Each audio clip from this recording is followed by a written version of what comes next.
Imagine walking into a car dealership, excited about making a purchase, only to be judged by your appearance and thrown out like trash. Now, imagine that the very man they humiliated turns out to be their worst nightmare. This is the true story of an elderly black man who faced discrimination, and delivered the most shocking revenge imaginable. Stay with me, because you won't believe how this ends. But before we dive into this unbelievable story, make sure to subscribe to the channel and turn on notifications so you never miss more real-life stories with shocking twists like this one. Alright, let's get into it. It was a bright morning when Thomas Carter, a well-dressed but humble-looking elderly black man, stepped into Riverfront Luxury Motors, a high-end car dealership known for selling some of the most expensive vehicles in town. Despite his simple gray jacket and worn-out shoes, his eyes gleamed with excitement. Today was a big day. For years, Thomas had been a hard worker. He started from nothing, building his business from the ground up. And after decades of dedication, he had finally reached a point where he could reward himself. He had been dreaming about this for years, owning a luxury car, not for status, but as a symbol of his journey from hardship to success. But as soon as he walked through those shiny glass doors, the judgment started. Behind the front desk, Emily, a saleswoman in her early 30s, took one glance at him and sighed. She nudged her coworker, Brad, a young and arrogant salesman, and muttered, "What is this guy even doing here?" Brad smirked, leaning against the desk. Lost, maybe? Or just another window shopper wasting our time? They didn't see a successful businessman. They saw an old black man in simple clothes. Someone they assumed had no money. Someone who, in their eyes, didn't belong. As Thomas wandered through the showroom, admiring the sleek sports cars and luxurious SUVs, Emily approached with a fake smile. "Good morning, sir. Can I help you with something?" Her tone dripped with doubt. Thomas, unaware of her prejudice, smiled warmly. "Yes, actually. I'm looking to buy a car today." Brad, now standing beside her, raised an eyebrow. "Oh? And what kind of budget are we working with?" Thomas chuckled, still trying to keep the interaction pleasant. "I'd like to see the top models. I've had my eye on the latest Mercedes-Benz S-Class. Maybe even the Rolls-Royce." The moment those words left his mouth, their expressions hardened. Brad folded his arms, staring at Thomas's old shoes. "Sir, these are very high-end vehicles. Are you sure you're in the right place?" Emily sighed dramatically. "Maybe you'd be more comfortable at a used car lot down the road?" Thomas's smile faded. He could feel it now, the unspoken message. They didn't believe him. They didn't respect him. And worst of all, they didn't even try to hide it. But Thomas wasn't a man who lost his temper easily. Instead of arguing, he simply said, "I'd still like to take a look." Brad exchanged a glance with Emily, rolling his eyes. "Alright, fine. But we don't offer test drives unless there's proof of financing." It was a ridiculous demand. No other customer was being asked to show proof of funds just to look at the cars. Still, Thomas remained calm. "I understand. But I'd still like to see them up close." Reluctantly, Emily led him to the Mercedes-Benz S-Class. But just as Thomas reached out to touch the sleek black exterior, she stepped in front of him. "Actually, sir," she said, forcing another fake smile, "we don't let certain customers handle the vehicles unless they're serious buyers." Thomas blinked. "Excuse me?" Brad smirked. "Look, we get all kinds in here, and we can't have people putting their hands all over the merchandise if they're not actually shopping." The message was crystal clear now. Certain customers. They saw his skin color, his age, his modest clothing. And they assumed he wasn't worth their time. Despite the blatant disrespect, Thomas tried once more. "I assure you, I am a serious buyer. I have the means to purchase any car on this lot. Brad scoffed, waving his hand dismissively. Right. And I'm the CEO of Rolls-Royce. Emily giggled, shaking her head. Sir, maybe we should save everyone's time. If you don't have money to spend, there's no reason to be here. Thomas exhaled slowly, his patience running thin. Young lady, do you always treat customers this way? Emily crossed her arms. Only the ones wasting our time. By now, a few other salespeople had gathered, watching the scene unfold. Some whispered, some chuckled, none stepped in to help. Then, Brad made the final mistake. He reached into his pocket, pulled out a $5 bill, and held it out. Here, sir. Maybe this will help you get a ride home. The room fell silent. For the first time, Thomas felt something burn inside him. Not just anger. Something bigger. A lesson needed to be taught. Without a word, Thomas turned and walked out. Brad laughed. That's what I thought.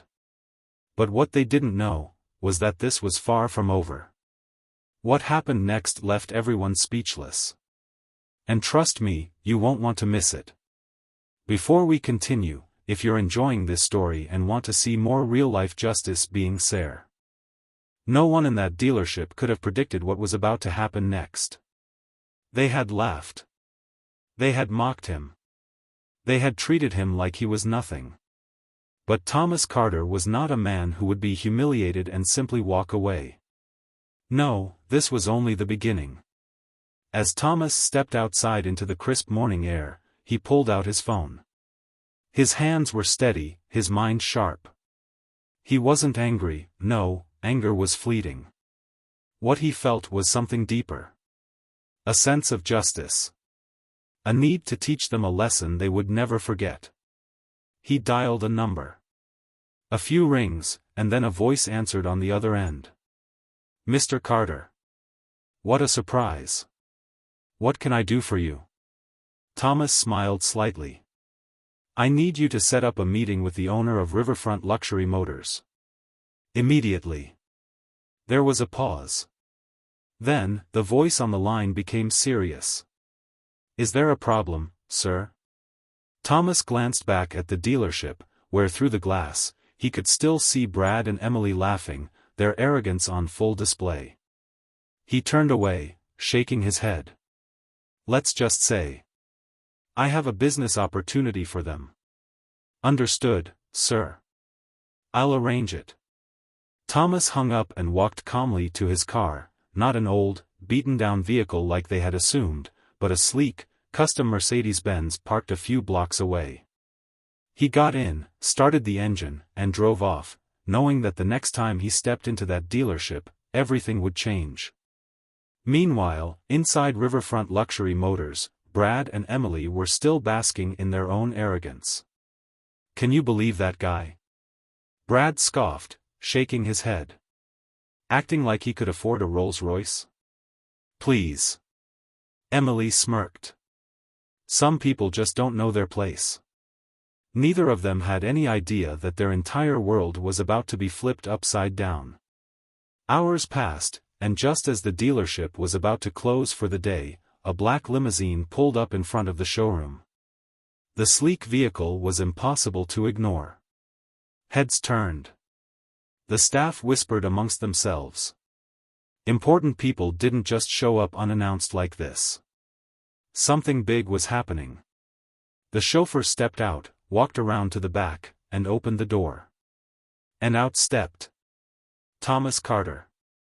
But this wasn't the same man they had mocked earlier. This time, he wasn't wearing his casual jacket and old shoes. This time, he was dressed in an impeccably tailored suit, his presence commanding. Brad's smirk faded. Emily's eyes widened. What is he doing back here? Emily whispered, suddenly uneasy. Brad straightened his tie, forcing a chuckle. Maybe he found that $5 I gave him and wants to test drive a bicycle. Emily laughed nervously, but something felt off. Thomas didn't look angry. He didn't look embarrassed. He looked like a man who owned the room. The dealership manager, a well-dressed older man named Richard, hurried out to greet him. He knew who Thomas Carter was. And unlike his employees, he knew better than to underestimate him. "Mr. Carter. It's an honor to have you here," Richard said, shaking his hand firmly. "I assume you're here to discuss our previous conversation?" Thomas nodded. "Indeed. Let's go to your office." Brad and Emily exchanged confused glances. Wait, the manager knew him? Something was very, very wrong. Inside the manager's office, Thomas sat down, completely composed. Richard, however, looked a bit nervous. "Sir, I must apologize if any of my staff treated you with anything less than the utmost respect. I assure you, this is not how we run things here." Thomas raised an eyebrow. "Not how you run things?"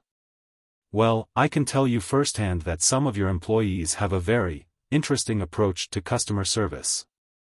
Richard swallowed hard. "Sir, if there was any misunderstanding, I assure you."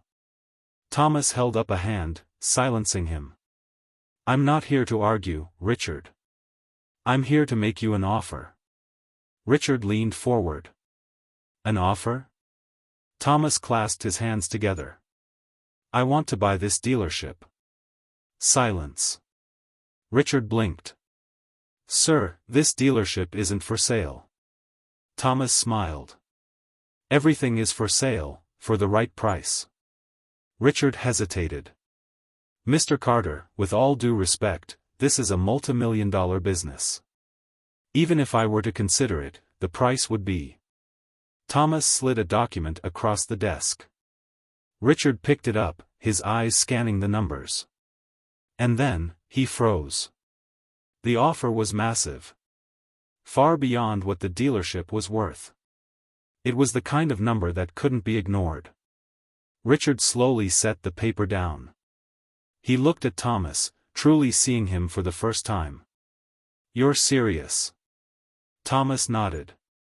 "Very." A long pause. Then, Richard exhaled sharply. "I'll need to speak with my partners." Thomas stood. "Take your time. But I suggest you do it quickly." "Because my offer? It won't last forever." With that, he turned and walked out, leaving Richard staring at the document, his hands trembling. Out on the showroom floor, all eyes were on Thomas as he strode through like he owned the place. And soon, he would. Brad and Emily stood frozen as Thomas walked past them without a word. But before he left, he paused, turning to face them. Their faces were pale, their arrogance completely gone. Thomas smiled. "I'll be seeing you both very soon." Then, he walked out. Brad swallowed hard. I don't like this." Emily's hands were shaking. What just happened? Neither of them knew it yet, but their entire world was about to crumble. And when Thomas returned, they would regret everything. Before we continue, make sure to subscribe and hit the like button. Because trust me, what happens next is something you'll never forget. The tension inside Riverfront Luxury Motors was unbearable. Employees whispered in hushed voices. The usual arrogance and laughter had been replaced with uncertainty and fear. No one knew exactly what was happening, but they all sensed one thing: something big was coming. Brad and Emily sat in the break room, barely touching their coffee. For the first time, they weren't talking about customers behind their backs. They weren't laughing. They weren't making snide comments. They were just waiting. Then, it happened. The dealership doors swung open.